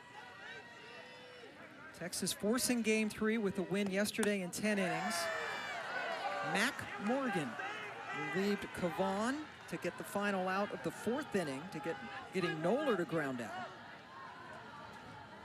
Again, the first time Morgan has pitched since the SEC tournament. Morgan spent her freshman year at Arizona State. She made the all-freshman team in the late, great Pac-12. It hurts my heart to hear that. I'm still in denial. I am too, but Pam, I think we're going to need to get over it because it is now being called the Power 4, not the Power 5. And Texas and Oklahoma are in the SEC. Yes. Who knew? UCLA with a dramatic come-from-behind win this afternoon to force a game 3 in their super regional. Oh yeah, and UCLA plays in the Big Ten. Big Ten. Yes. Craziness. Texas and Oklahoma making a strong SEC softball conference even stronger. Bennett throws out. Cintron. More softball on your way tomorrow. And this is what we have scheduled so far with network assignments. At 2 Eastern time, it's Nebraska at Tennessee. Tennessee forced the game 3. UCLA with that 2-out, 2-run homer to win today. Plays on ESPN 2 at 3. And then Georgia, Florida follows Tennessee on ESPN. And the winner of that game will play the winner of this game in Oklahoma City. Morgan. 1 pitch, gets Vieira. That Jordan Woolery home run by UCLA, 2 outs. I mean, talk about clutch. When they talked with Patty Gasso, the coach for Oklahoma, during their game, she said, I think the word is clutchness. She said, I know that that's not a word in the dictionary, but it should be, because she's got some players on her team coming through in those tight spots, too. And Marion Collins trying to get on. She had or scored a run, I should say, in her last plate appearance, had a double. And when we talked to Coach Rittman earlier this week, he said Taylor Pipkins, who was on deck, was his clutchest hitter. So variations of clutch. But you're right, that Woolery home run. Whew. What a play, Mia Scott! Outright thievery at third base. And Clemson goes down in order. Mia Scott playing that hot corner. She can cover the line, getting that white uniform dirty, blowing the bubbles, and getting out of the inning. Clemson down 6-3. Let's go back to the third inning. We've had some unconventional scoring. That's pretty conventional. Citron with the RBI single. Scored Maddie Moore with a masterful slide. Yes, she was safe. And then she claps in Atwood's face. And then great aggressive base running by Texas. A pass ball by McCubbin allows Jolie Mitchell to score. We have had no home runs in this game. Texas 6 runs on 7 hits and 1 error as Atwood just pounds another one foul. Clemson 3 runs on 4 hits and 1 error. The winner goes to the World Series. And here is the nation's leader in RBIs leading off the bottom of the 5th. Well, the only way she's going to get another one here is with a poke over the wall because there's nobody on as she starts off the inning. Atwood hit one out last night. She just stings the ball so hard down that third base line. She gets great bat speed through the zone. Typically, when you see a player diving into the plate with that front foot, they struggle on the inside pitch, but she does a really good job of extension and getting that barrel out in front. And the most RBIs in Texas history. So many great players that have come through here, and she still has 1 more year left to build on that. Nice pitch by McCubbin. Well, and that's the pitch that Coach White said they need to do a better job on, be more competitive on that changeup. In a 2-1 count, there's no need to swing at that pitch, but that shows you where the emotion of Atwood is. She's ready to be a slugger at the plate. Mature at-bats allow you to be patient and take your walk. Atwood right now pressing to get a big hit.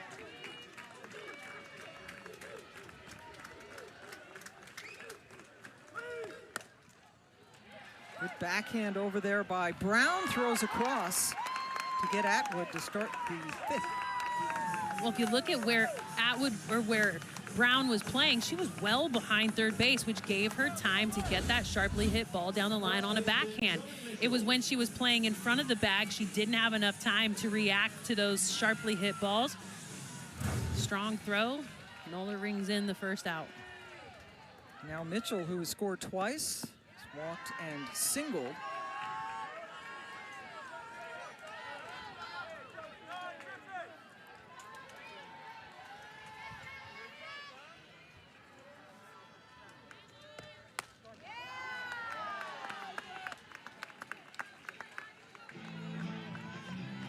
So we've seen Brooke McCubbin relieve Reese Basinger in games 1 and 2. Tonight she came in after Citron threw a bit. You see the comparisons. She picked up a win. Or actually McCubbin 0-1 coming in. Basinger picked up the win. The 1 win here in the Supers. And that was in game 1. But they've been the trusted 1-2 punch through the postseason at the ACC championship. Basinger and McCubbin came back for the biggest comeback win in ACC championship history, defeating Virginia Tech in the rain, and McCubbin was the reason. She stepped into the circle in the pouring rain, threw strikes, and shut down Virginia Tech. Basinger clapping there in the middle in the dugout. Olivia Duncan now throwing in the Clemson bullpen as Mitchell draws the 1-out walk. And it sounds as though someone's picked up the changeup. That whistle late means somebody saw the grip, or McCubbin is tipping that pitch somehow. That whistle is a tip-off to the hitters that a changeup's on its way.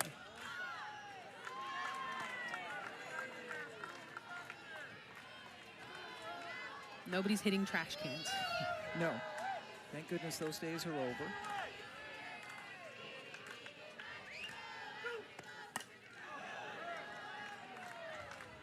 So when that happens at a game and you hear that a player has picked up, or a team has picked up a changeup or picked up a certain pitch and is signaling it into the players, your job as the rest of the dugout is be loud enough that you can disguise that whistle. There needs to be more noise coming out of the Clemson dugout to allow the hitter not to hear that whistle. So important to try to combat when a pitcher's been picked, to try to find a way to disrupt a hitter from understanding the message. But now everybody at home is listening for the whistle too. Stewart doubled and scored back in the second inning.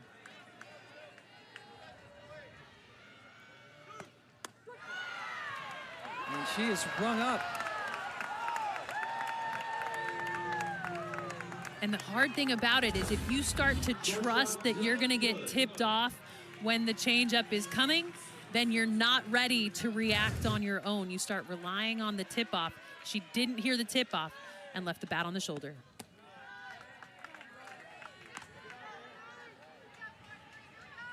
Leanne Good continues her nice weekend. A couple of singles and runs driven in. Now with 2 outs. So important for Clemson to keep runs off the board. They want to come back with just 6 outs remaining.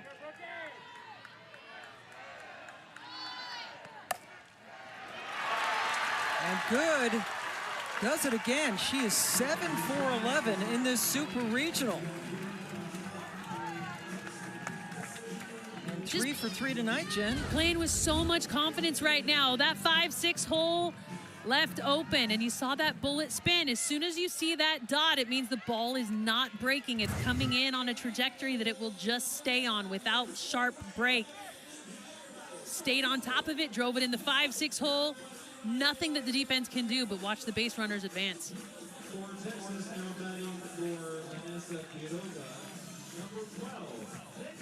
So Quiroga, the DP, has been lifted for a pinch hitter. It's Victoria Hunter, who was the DP in Game 1 on Thursday.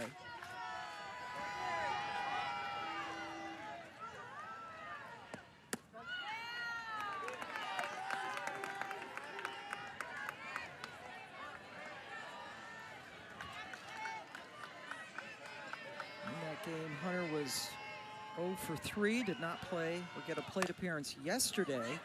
Chop to Brown, who just has to step on third to end the inning, and she does. Oh, Texas up by 3. We go to the 6th in Austin. One of the keys for the game for Clemson was to make sure that they clean things up defensively. Well, they've had some miscues defensively here tonight.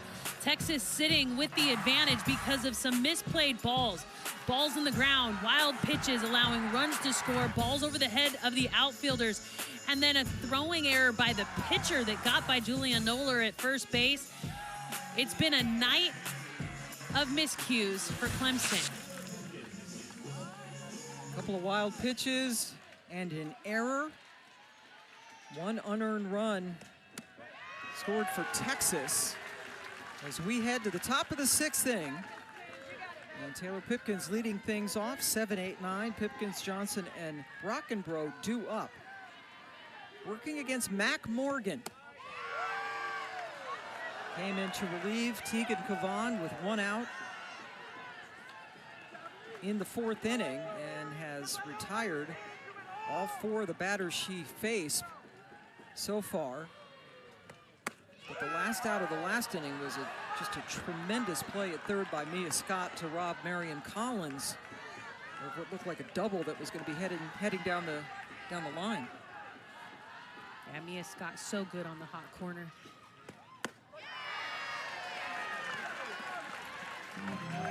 I don't anticipate Mac Morgan going much more than once through the lineup, but she's doing a good job of just filling the bottom of the zone with strikes, and her defense is showing up behind her. A pitcher they have not seen.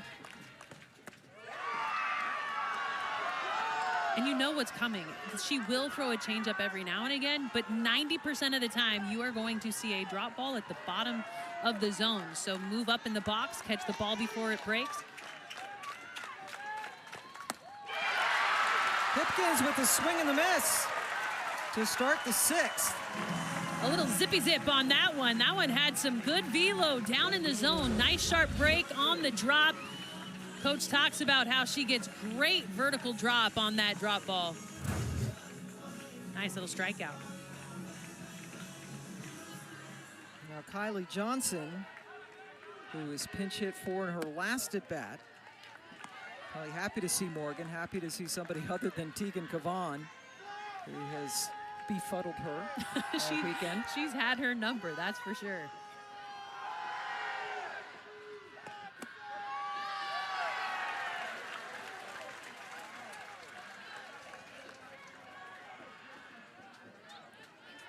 Johnson striking out 3 times against Cavan in the last 2 games, including tonight.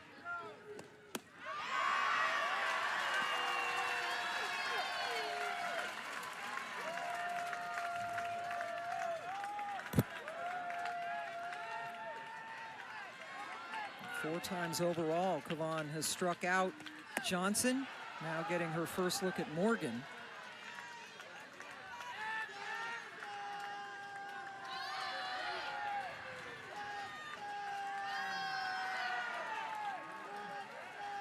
Two. Good at shortstop. Textbook. 2 away. And we talked to John Rittman. He talked about how his team is never going to give up, never say die, and this is why. 23 come from behind wins this season, all 3 in the ACC tournament, and the 23 is tied for most in the country. They're going to need 24 tonight to keep their season alive. Well, and he's talked about how the focus of the year is to just have fun, and in having fun, they've been able to keep their emotions down, allowing for the grit to show all the way through the game and fight from behind so many times this year.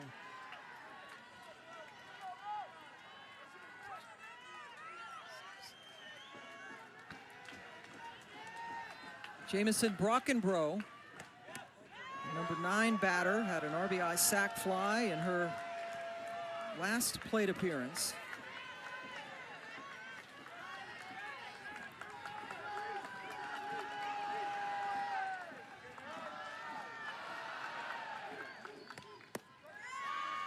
We're going to set down all 6 batters she has faced tonight since coming in to relieve Cavan. What a spot to put her in, right? She hasn't pitched in a couple of weeks. There's Tegan cheering on in the dugout. Morgan, it knocked the glove off her hand. Mia Scott picked it up. Brockenbrough runs really well, but Mia Scott plays third base really well, too. That's 2 straight inning-ending great defensive plays by the third baseman. Mac Morgan blocked it up, so she gets the assist. Not often do you get to write in your scorebook 1, 5, 3 to finish out the inning.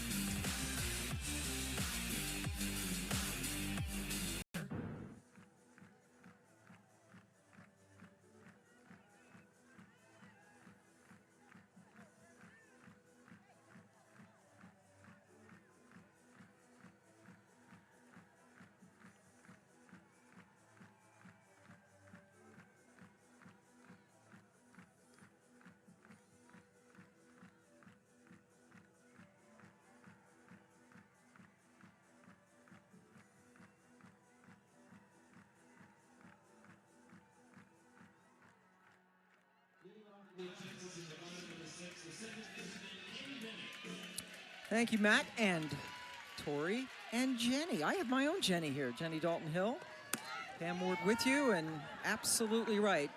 Clemson running out of outs. They need 3 runs and have 6 outs to do it. And right now, Texas comes up in the bottom of the 6th inning. And 9-1-2 hitters, Bennett, Maloney, and Henry. Foul ball as Bennett tried to bunt her way on. Clemson winning game 1 on Thursday night, and then the 10-inning marathon last night that Texas won. John Rittman, the head coach for Clemson. Key now to not allow any more runs.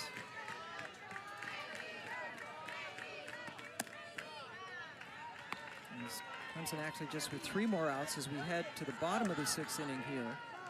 And looking ahead to the 7th, which I will do right now. It's going to be the top of the order for Clemson. Have to be fast over there, Collins was. And threw out Bennett to start the 6th. So important on the quick transfer at that shortstop spot. Didn't have time to run through that one. So the nice pick, transfer, and throw across to get the speedy Bennett. So important before you flip it back over to the top of the lineup for Texas. And it's Ashton Maloney who in the 4th inning reached on an error and eventually scored. There's her 2nd hit of the night. Maloney, the singles specialist. Well, and at the top of the lineup, she just sets the tone so well. In her last hit, she hit it right back up the middle. But in that one, McCubbin was able to get it. It was a throwing error that put her on. Well, now you got speed at first. Maloney with 11 stolen bases on the year. And with Caden Henry up at the plate, you've got power and speed coming at you. Henry takes a strike to start off her at bat. She got a ground out RBI to send in Maloney in her last at bat.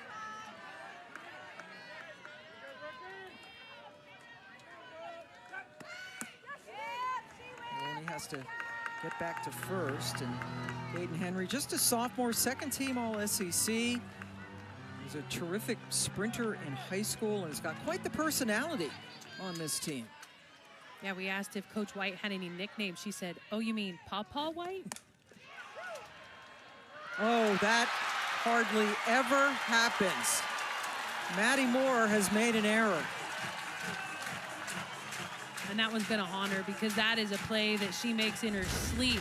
The problem with it is she has a base runner running right in front of her, and that catches her eye, thinking she's going to be able to make the tag and throw for the double play, but hadn't secured the ball in the glove. Super important to make the play on the ball before you make the play on the runner. I've been there. Difficult moment for the senior at 2nd. 2 errors in each game now of this 3-game Super Regional. And here comes Mia Scott to be followed by Atwood. Just 1 out and 2 on. And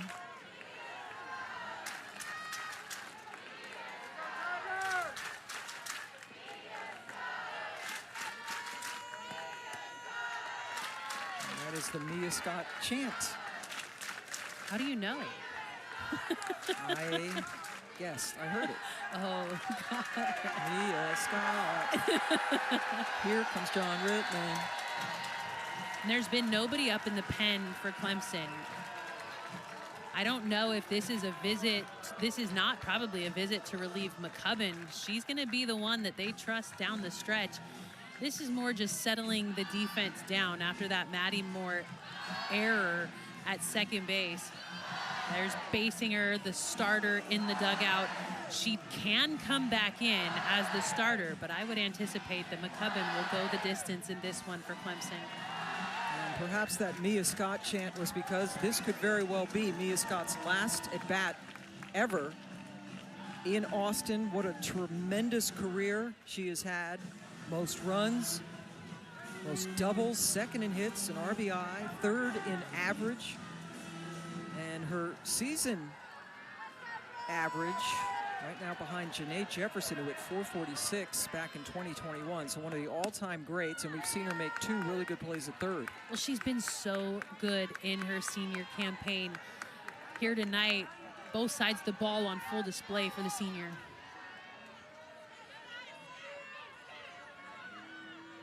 And a chance to bust this open. I mean, there was a game this year where Mia Scott played all 9 positions on the field. All 10. She was they put her in as a DP as well. So she played 10 positions in 1 game. Some of the players didn't even know it was happening until she was about 5 positions in.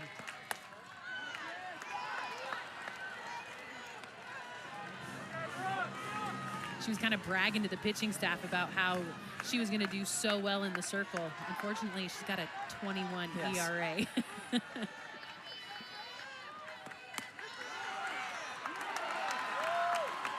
Oh, she goes down looking. for the second out of the 6th. That's a huge strikeout for McCubbin. Typically, you see a determined Mia Scott in the box, but left the bat on her shoulder the whole time. You get Scott, and then you have to deal with Atwood.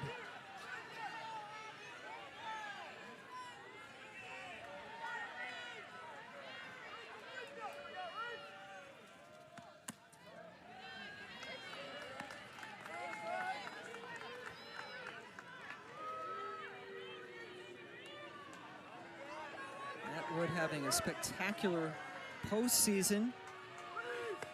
Today's 0 for 3 notwithstanding, hitting .550 in the postseason after hitting .409 in the regular season. She's special. Look at the numbers in the tournament. Well, and that smile tells you she's comfortable in the box. 500 just in the NCAA tournament alone, and that's because she's 0 for 3 tonight. Doesn't take many callers.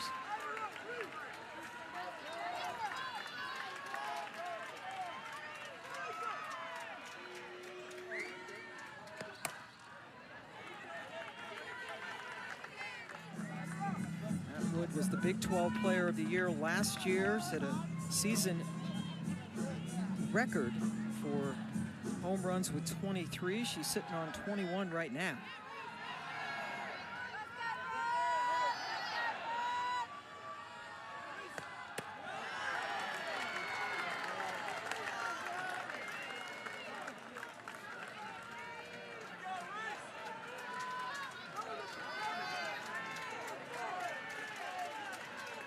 Now the full count with 2 out and 2 on. Atwood sends one back. And we talk about it all the time, is when a hitter fouls a ball straight back, it means they just missed their spot. The timing was right on. They're going to need to disrupt that. Atwood has shown that she's got a ton of pop. Picked up and stepped on third by Alex Brown to retire Atwood, who takes a rare 0 for 4. But this is it. Texas 3 outs away from the Women's College World Series. Clemson needing at least 3 runs to keep it going.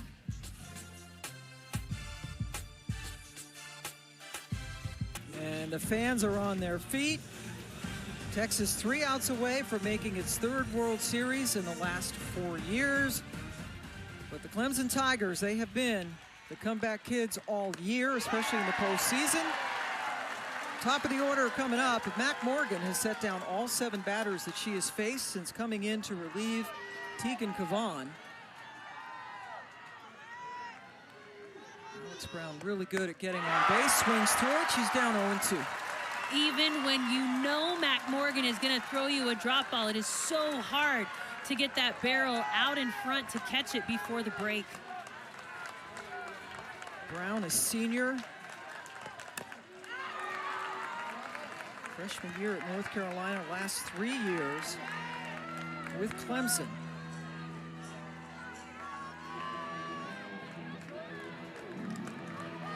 Tegan Cavan is throwing in the pen, was the starter and lifted for Morgan with 2 outs in the 4th, and can re-enter in case Morgan gets into a little bit of trouble, but she is not allowed a base runner yet.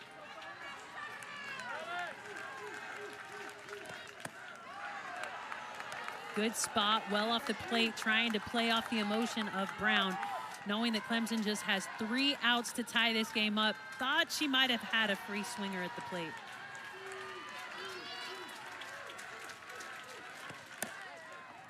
Chance for Scott, who's been brilliant at 3rd. Low throw, Mitchell couldn't scoop it, so Clemson gets the lead runner on. Well, when you're throwing on the run, you've got to make sure that you stay low, open up those shoulders to first base. While the throw was on line, I think Mia Scott might have stood up a little too high to come away with that throw. You need to keep those shoulders low, move through that. It is an error on the first baseman Mitchell, so an E3. Maddie Moore hits it to her counterpart at second, Bennett. So Moore is retired. Brown goes into second.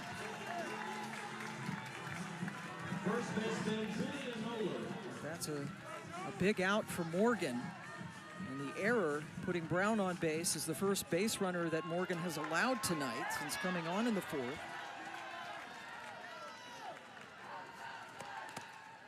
And the message you need to be reminding your defense is that run at second base does not matter. There is no need to allow the pressure of a runner at second base get to you. Just get the out at first base and let her move across.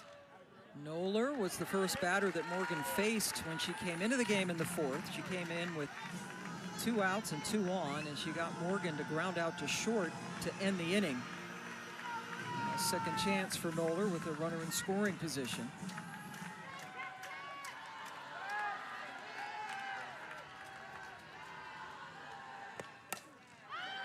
Lifted into left field, long run for Stewart. Great effort, but couldn't come up with it. She had a lot of real estate to cover to try to come away with that one, but I love an outfielder who is willing to dive like that in foul territory. Not coming away with it hurts nothing, but go for glory on that one. Stewart, who had been the shortstop, had some struggles there in game 1 and has played well in left field since moving there. Good over at shortstop, solidifying that side of the infield.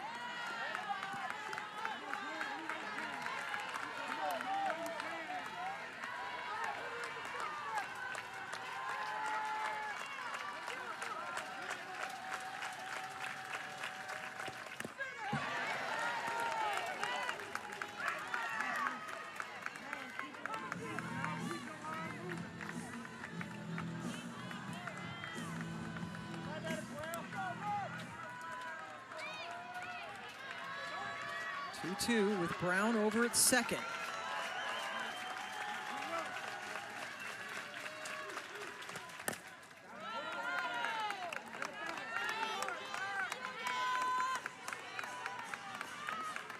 In this situation, all the pressure is on the batter. All the pressure in this game sits at the feet of Clemson. As a defender for Texas, your job is to just relax, play free, get the outs that roll your way. But a great battle at the plate by Noller, just spoiling pitches, keeping the at-bat alive, and the hope for Clemson.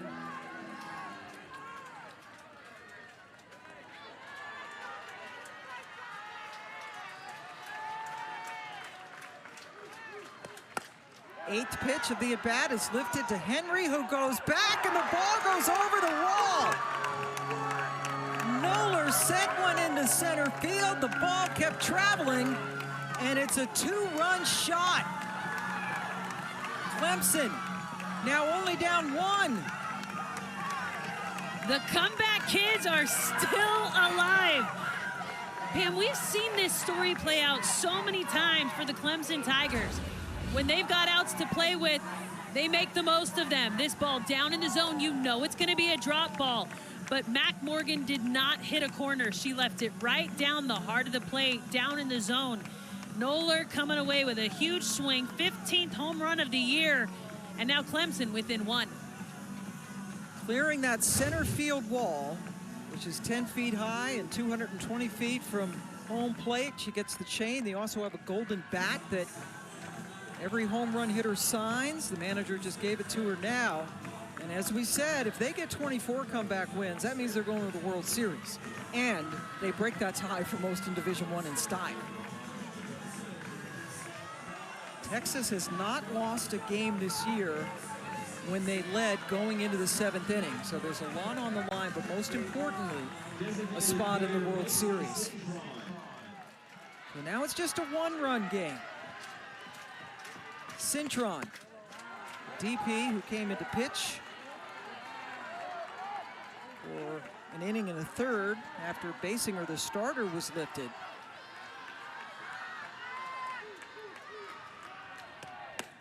A home run by Noller, the first hit allowed by Morgan.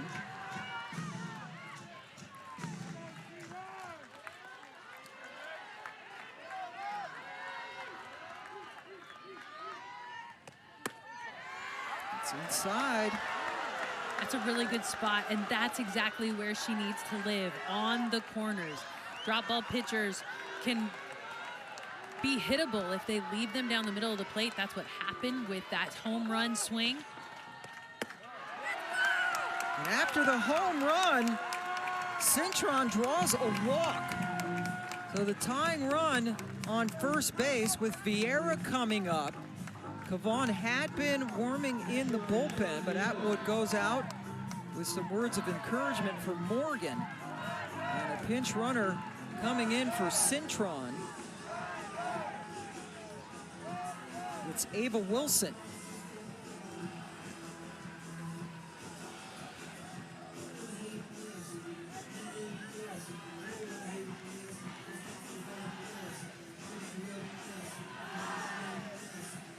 Morgan had retired all of the 7 batters she had faced, her first 7 since coming in to relieve Kavon. Since then, an error, a ground out, a 2-run home run by Noller, and the walk to Cintron. And Morgan's 50th pitch of the night is taken inside.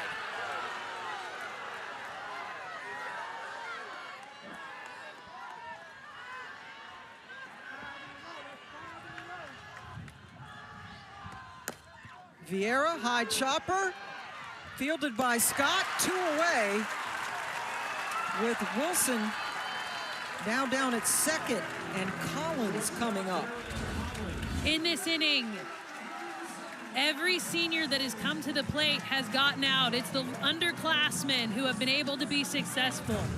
So with 2 outs, a runner on second, they send a freshman to the plate to try to win. It is Marion Collins, who has doubled and scored in this game. True freshman shortstop who had committed to Charlotte. And then the coaching change. Their coach going over to South Carolina, doing great things, and reopened her recruiting process. And came to Clemson.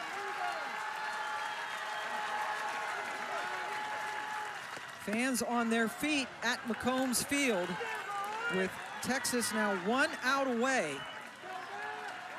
from the World Series. And a freshman at the plate. Morgan gloves it! And the Texas Longhorns, for the 3rd time in 4 years, can pack their bags to go to Oklahoma City.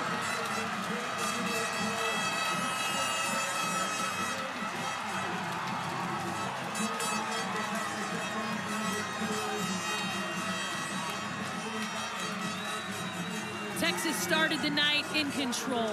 Big hits, big defensive plays, and they showed up well in the circle.